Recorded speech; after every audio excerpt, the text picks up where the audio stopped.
Embodiment and integration are important for expansion and receptivity because if you know how to embody, aka act like, live like, think like, be like the person that has whatever it is you're after, then you'll be able to integrate small micro changes and maybe even large changes that lead to a complete transformation of who you are as a person.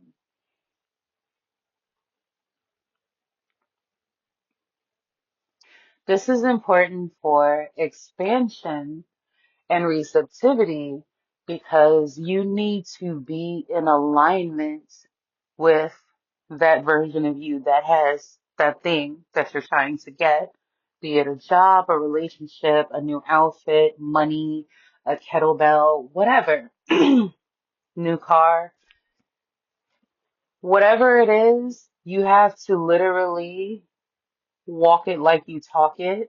You have to think it, you have to fantasize about it, and then you have to like build a bridge toward it.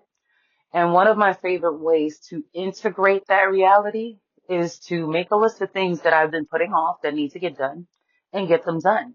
And know that subconsciously, every time I cross one of those things that need to get done off my list or they get accomplished, I'm getting closer and closer to that goal naturally. I'm already becoming that person because I'm living in that reality. Here's a great example of that. Say you're watching a reality show and you love somebody's swag, their style, or whatever. You're not trying to clone them, but you realize, oh, there's certain similarities we have, and if I kind of like found a way to enhance myself similar to that, that would be dope. You're not necessarily copying everything they do, but you see what naturally resonates with you and you integrate it. Maybe you try one of their hairstyles, but you get a totally different outfit. Maybe you get a similar outfit, completely different hairstyle, different shoes. Maybe you get it in a different color. Perhaps mm, you're trying to take on a more confident persona. You think, what would the more confident version of me do? Then you might, find out that your friend took a ballet class. You think it sounds crazy to take a ballet class, but you've always wanted to learn how to salsa, so you take a salsa class. You're putting yourself on that road to being more confident because you're embracing new environments, new actions, new things to do that the version that had you stuck wouldn't be considering, wouldn't give themselves the time to consider. Receptivity is also important because we say we want things, but then when they just get handed to us, we tend to freeze like, oh, and we're like, why is this happening? Why is this so easy? Because you feel like you had to work harder for it, or you feel like you thought it was coming, but you didn't think it was coming today. Therefore, you weren't prepared for it. And you might not be prepared, not just financially or emotionally, but maybe even spiritually, because your nervous system is so stressed out by the idea of this new thing that it just can't take it. It's too much. It's overwhelming. So you shut down, you reject it, you self-sabotage. People do this with relationships. They do this with dream opportunities. They do this with opportunities of a lifetime. They do this with friendships. They do this to themselves all the time.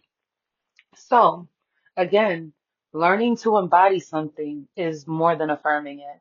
Learning to embody something is more than saying, I know I'm that person. Embodying something means really living in the skin of it, putting it on, walking in that energy. The minute you decide to become a chef,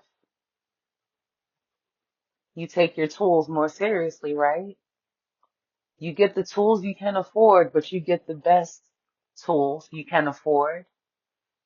And you know that it's not necessarily the price of the tool, but the quality or the ability of the tool to work with your skills to get the job done. But you take that a little more seriously, right? You focus a little less on something else and put a little more energy into being the chef that you know you are. If you were to be a musician and you were to take that more seriously, you put at least some more time into your musical craft, right? You put more time into studying how music works, right? How to make it, how to compose it, how to structure lyrics or write songs if that's what you want to do. Either way, you would shift and start making room for what it is that you're embodying. And then you will integrate the rest of your life around that to allow that to happen so that it becomes a natural part of your life. And again, micro habits, definitely love them. But then you also have to really expand and make yourself able to receive the shifts that come with it, because if you're wired to think that things are scary when they're calm or when they're good or when things are going good, there's a part of you that's tense because it's waiting for the other shoe to drop. All of that is that nervous system noise that needs to be regulated, as well as your internal noise that needs to be regulated, as well as whatever you want to label it that needs to be regulated. And all of these things will get taken care of in their own time and in their own way, but usually as fast as possible and as fast as you're willing to stand the moment you choose to embody and integrate what you want in your reality.